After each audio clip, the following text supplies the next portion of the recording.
મારા ભાઈને એટલી ઉતાવળ કે ડોલ હાથમાં લઈને આગળ નીકળ્યો. તો ભાઈ તમને બધાને ખબર જ છે કે આપણે આપણા મિત્રના ગામ ભીનાર આવેલા હતા અને આજે આપણે આપણી ફોર્ચ્યુનર લઈને નીકળી ગયા હતા, કારણ કે આજે જઈએ છીએ ભીનારથી નજીક આવેલું ઉનાઈ માતાજીનું મંદિર છે, તે આપણે જવાના છે આજે ગરમ પાણીના કુંડમાં સ્નાન કરવા માટે.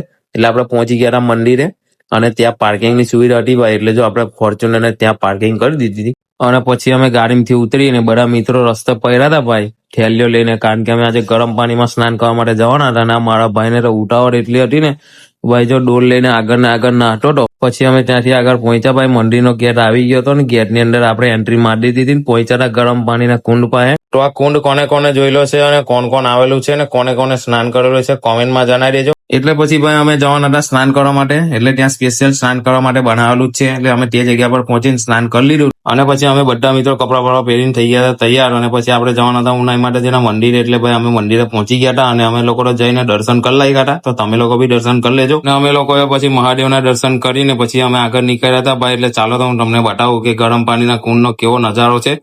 જોઈ શકતા છો તમે કે આ ગરમ પાણીનો કુંડ છે. આપણા બ્લોગ આવતા રહેશે ને નવો નવો સપોર્ટ કરતા રહેજો.